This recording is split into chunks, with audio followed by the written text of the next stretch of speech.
भक्त तो बहुत प्रकार के होते हैं, और आर्त भक्त होता है, अर्थार्थी होता है, जिज्ञासी होता है, ज्ञानी होता है। 4 प्रकार के भक्त बताए हैं इस संसार में। तो आर्त भक्त तो बहुत आपको देखने को मिल जाएंगे। किसी प्रकार का भय हो गया, बच्चे एग्ज़ाम में आ रहे हैं तो भय उत्पन्न होता है कि अरे एग्ज़ाम होने वाला है, क्योंकि सारे साल तो पढ़ाई करी नहीं। अब जब समय आने लगता है तो फिर दिल में घबराहट होती है, भय उत्पन्न होता है कि सारे साल तो पढ़ा नहीं, अब पास कैसे होंगे, अब तो फेल हो जाएंगे, माता पिता की डांट पड़ेगी, सबके सामने शर्मिंदा होना पड़ेगा समाज में कि फेल हो गया बच्चा, फेल हो गया।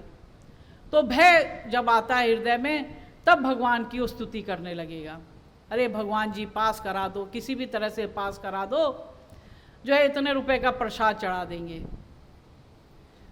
तो ये जो भक्त होते, या किसी भी प्रकार का भय है, कोई चोरी करी, अरे भाई पकड़े ना जाए, हमें जो है इस बार तो माफ़ करवा देना, भगवान जी माफ़ कर दो, इतने रुपए का प्रसाद चढ़ा देंगे।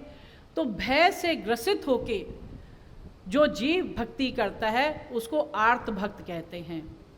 और दूसरा भक्त वो होता है जो इसको कहते हैं अर्थार्थी, अर्थात लाभ को प्राप्त करने की, केवल हमको धन का लाभ हो जाए, हमारा बिजनेस अच्छा चले, बिजनेस में इतना प्रॉफिट हो जाएगा तो उसका थोड़ा सा अंश जो है भगवान जी का भोग, लड्डुओं का भोग लगा देंगे।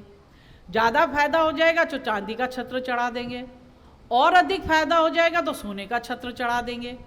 वो तो फायदे पे डिपेंड करता है, जितना फायदा होगा उसके अनुसार जो है हम भगवान को भोग लगा देंगे, छत्र चढ़ा देंगे, उन पे वर्णी चढ़ा देंगे, सब कुछ कर देंगे कि लेकिन जब फायदा होगा तब, फायदा नहीं हुआ तो तब नहीं। अगर बिजनेस में घाटा हो गया तो फिर जो है भगवान को आप शब्द कहने लग जाएंगे। तो वो भक्त जो केवल लाभ को प्राप्त करने के लिए केवल ईश्वर की भक्ति करता है, पूजा अर्चना करता है, वो जीव जो है अर्थार्थी कहलाता है। कि हमें अर्थ मिल जाए, धन दौलत मिल जाए, फ़ायदा हो जाए, बिजनेस में फ़ायदा हो जाए, कहीं से लॉटरी निकल जाए, या लॉटरी का टिकट लेंगे 10 रुपये का और कहेंगे कि जी 10 लाख की लॉटरी निकल जाए तो इसमें से 10,000 रुपये आपको भी चढ़ा देंगे। तो ये सब जो भक्ति करता है वो जीव जो है अर्थार्थी कहलाता है। और तीसरा भक्त जिज्ञासु कहलाता है।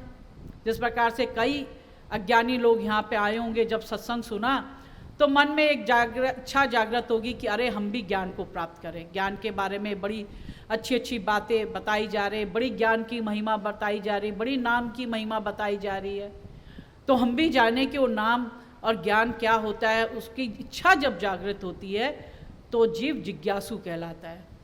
लेकिन चौथा भक्त होता है ज्ञानी। जब जिज्ञासा उत्पन्न होती है तो हम साधु संतों के पास जाते हैं, उनका संग करते हैं, और उनके संग से प्राप्त होके फिर हमें ज्ञान प्राप्त होता है।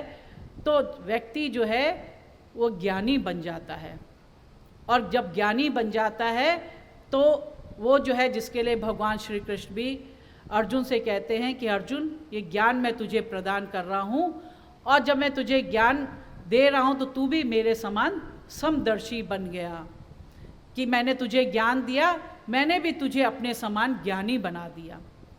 तो ऐसा ही ज्ञान जो है गुरु महाराज आज इस कली काल में ये संसार के जीवों को प्रदान कर रहे हैं।